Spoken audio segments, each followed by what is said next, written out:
doa saya serahkan kepada Mas Gazal. Siap, doa dimulai.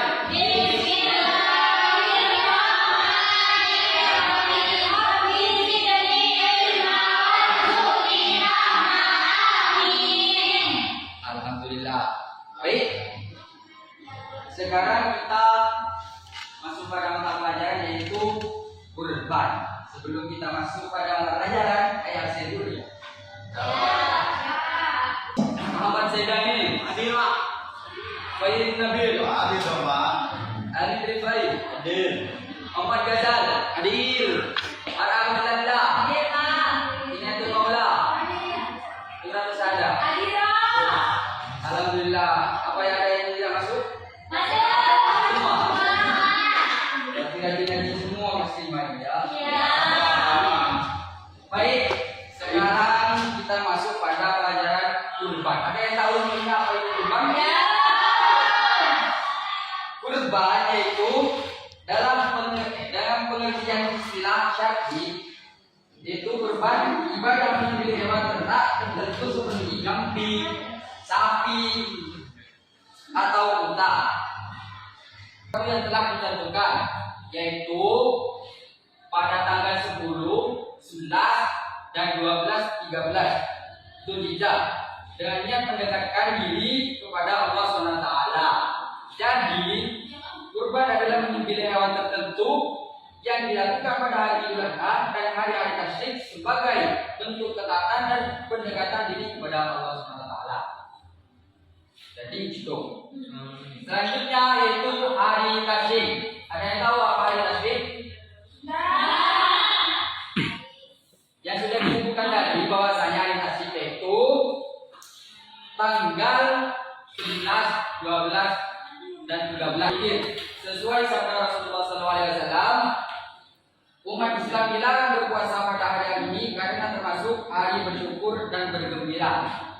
Jadi pada hari 10, 11, 12, 13 yaitu hari tasyrik itu dilarang itu berpuasa karena di hari-hari itu adalah hari banyaknya makanan dan berbanyak zikir. Itu adalah hari tasyrik. Selanjutnya yaitu tujuan kurban. Apa itu tujuan kurban? Tujuan kurban adalah mendekatkan diri kepada Allah Subhanahu wa taala. Terus mengungkapkan rasa syukur atas nikmat Allah. Itu adalah tujuan kurban. Mungkin sedikit dulu ya. Iya, Pak, bikin, Pak. Boleh. Saya minta tolong untuk berdiri. Siap dong, Pak.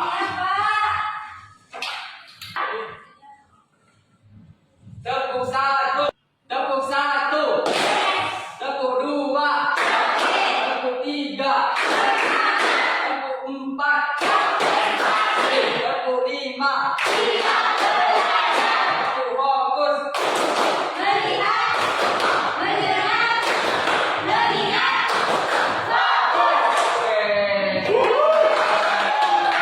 Yaitu jenis-jenis kurban ya. Apa saja jenis kurban itu? Yaitu adalah domba, kambing, sapi, unta, dan kerbau. Jadi itulah jenis-jenis yang boleh dikurbankan. Kalau selain sapi dan kerbau, gimana Pak? Misalnya saya cuma punya ayam, apakah boleh ayam tersebut dikurbankan? Tidak ya. Karena sudah disebutkan yaitu domba, kambing, dan unta. Yang boleh disembelih itu sudah berumur 5 tahun ke atas atau berlaku untuk 7 orang. Jadi itu unta. Kalau sapi itu pada usia 2 tahun ke atas dan berlaku untuk 7 orang sama dengan unta ya. Selanjutnya yaitu ciri-ciri hewan kurban yang tak sah disembelih. Yang pertama adalah hewan yang telinganya terpotong. Misal ada hewan kambing utuh semua, tapi telinganya tidak ada sebelah. Jadi itu tidak boleh. Nah, itu juga termasuk juga. Karena cara kurban itu harus sehat, utuh. Iya, nggak boleh. Kalau aja sebelah, Apa? besar sebelah, Apanya? kaki sebelah, Kaki. Ya. nggak boleh. Nah itu kakinya kenapa kan bawa dokter dulu? Apa ini punya penyakit atau tidak?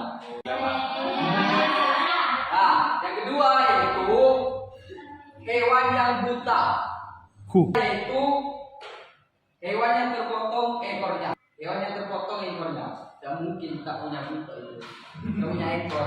Jadi kalau punya hewan terus mau dikurbankan, terus ekornya potong, tak ada ekornya, nah itu termasuk tidak boleh dikurbankan. Iya Pak, iya Pak. Selanjutnya yaitu hewan yang pincang. Oh, Tadi ini masuk juga kan? iya Pak. Ya, itu. Besar sebelah. Ya. Selanjutnya yaitu hewan yang hilang cairan otaknya. Loh, gimana Pak? Pak, gimana cara lawan Pak? Maksudnya itu di otaknya itu ya, Iya. mulut pendarahan. Orangnya saya nih, lewat Tidak begini. boleh. Oh, iya. Yaitu ayat yang memberikan kurban dalam surah Al-Kautsar pada ayat kedua. Ada yang tahu surah Al-Kautsar? Yang lain ada yang tahu surah Al-Kautsar? Tahu. Tahu Pak. Kalau tahu kita baca bareng-bareng ya. Bismillahirrahmanirrahim.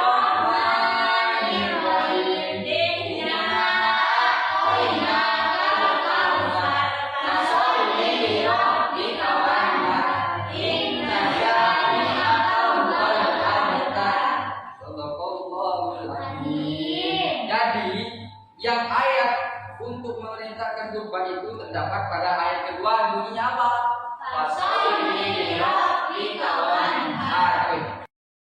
Tata cara penyembelihan. 1. Dianjurkan untuk shahibul kurban menyembelih hewannya sendiri. 2. Menggunakan alat sembelih yang tajam. 3. Dianjurkan untuk didirikan dan diikat kaki depan kiri untuk unta.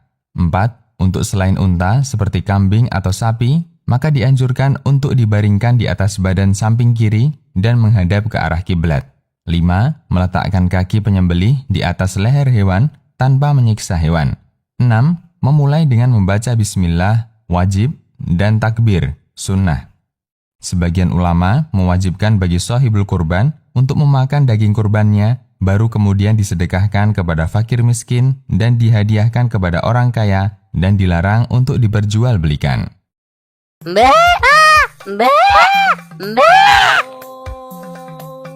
Assalamualaikum. Hai guys, ketemu lagi nih sama gua Oji. Kali ini kita akan belajar mengaji tentang tata cara menyembelih hewan kurban. Hore. Si Oji, ikutan ya. Ada si Mbak, ikutan aja sini. Kita hari ini ngaji apa, Ji? Tata cara menyembelih hewan kurban. Ya, nggak jadi takut. Tunggu, dengerin dulu nih Mbak. Dengerin ya. Oke teman-teman, langsung aja yuk. Tata cara menyembelih hewan kurban. Pertama, menggunakan pisau yang tajam. Semakin tajam pisaunya, maka akan semakin baik. Hal ini telah didasarkan oleh hadis Syaddad bin Aus radhiyallahu anhu. Nabi sallallahu alaihi wasallam berkata, sesungguhnya Allah Subhanahu wa taala mewajibkan melakukan ihsan dalam segala macam hal. Apabila kalian membunuh, maka bunuhlah secara ihsan. Dan jika kalian menyembelih, maka sembelihlah secara ihsan. Hendaknya kalian mempertajam pisau dan menyenangkan sembelih. Hadis riwayat Muslim. 2. Sebaiknya tidak mengasah pisau yang akan digunakan untuk menyembelih di hadapan hewan yang akan disembelih. Hal ini dapat membuat hewan yang akan disembelih itu merasa takut sebelum disembelih. Rasulullah Shallallahu Alaihi Wasallam memerintahkan agar mengasah pisau tanpa memperlihatkan kepada hewan. Hadits riwayat Ahmad dan Ibnu Majah. 3. Menghadapkan hewan ke arah kiblat. 4. Membaringkan hewan kurban di atas lambung sisi kiri. 5. Menginjakan kaki pada bagian leher hewan. 6. Membaca basmalah tidak akan menyembelih. 7. 7. Membaca takbir. 8. Menyebutkan nama orang yang akan menjadi tujuan hewan kurban tersebut. 9. Menyembelih dengan cepat supaya meringankan apa yang sedang dialami oleh hewan kurban. 10. Memastikan pada bagian kerongkongan, tenggorokan, atau 2 urat leher itu telah terpotong dengan pasti. Yang terakhir, dilarang mematahkan leher hewan sebelum hewan tersebut benar-benar mati. Oke, begitulah cara menyembelih hewan kurban teman-teman. Ya, si Mbak pergi teman-teman. Ya udahlah, makasih teman-teman udah ngaji bareng Oji. Assalamualaikum.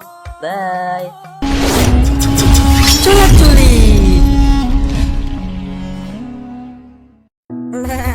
Ya Allah, kasihan banget lihat mereka. Pasti mereka pada sedih mau dikurbankan, sampai teriak-teriak dan menangis kayak gitu. Kata siapa? Kalian perhatikan aja mereka. Sedih banget kan? Ah, itu cuma perasaanmu aja. Masa sih? Biar nggak salah tafsir, kita langsung tanya saja pada yang bersangkutan. Emang bisa? Tyson, come ya. Oh. Siap.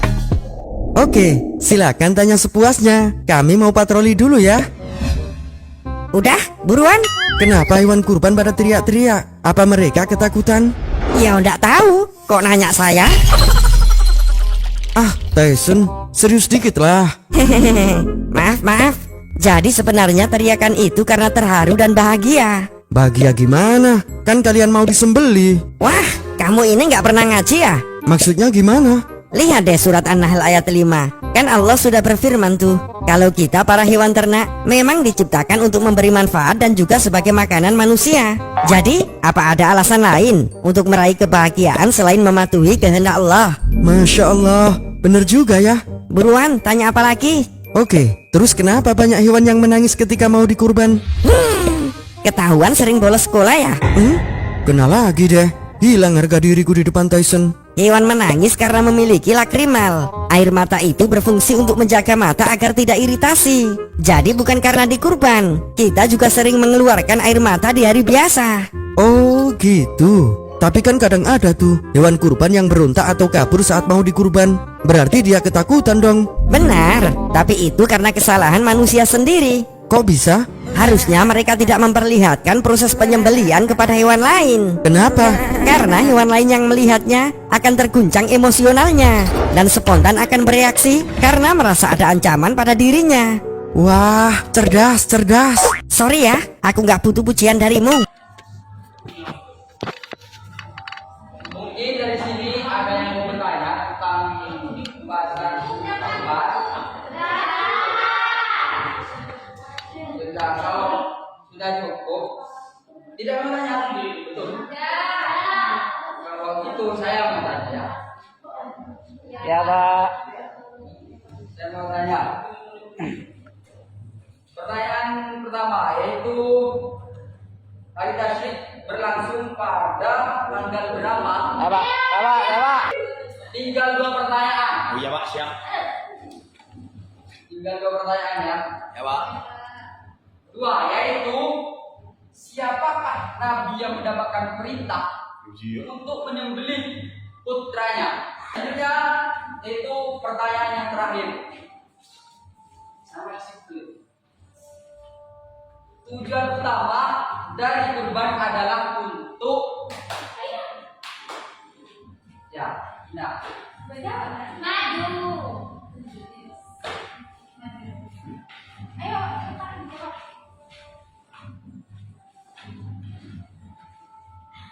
Pertanyaan yang pertama yaitu hari tasyrik berlangsung pada tanggal berapa?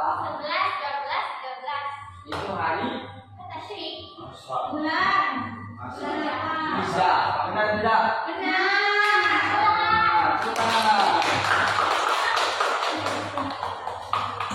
Terus yang kedua, apakah siapakah nabi yang mendapatkan perintah untuk menyembelih?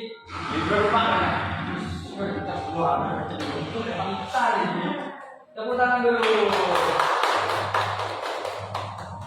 Terus pertanyaan terakhir yaitu tujuan utama dari kurban adalah untuk benar tidak? Benar. Tepuk tangan. Karena sudah benar, berterima kasih kepada kalian sudah menyempatkan pertanyaan bahwa saya dulu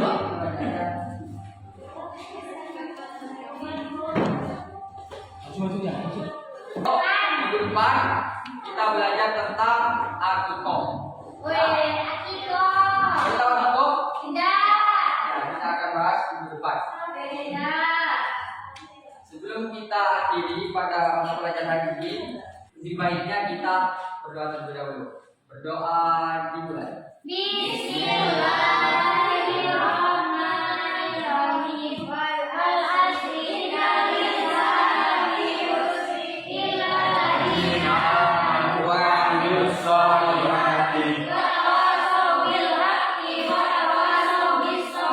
Alhamdulillah, semoga apa yang dipelajarkan pada hari ini semoga bermanfaat dan barokah. Amin. Dan lebihnya dari saya, mohon maaf bila ada kesalahan.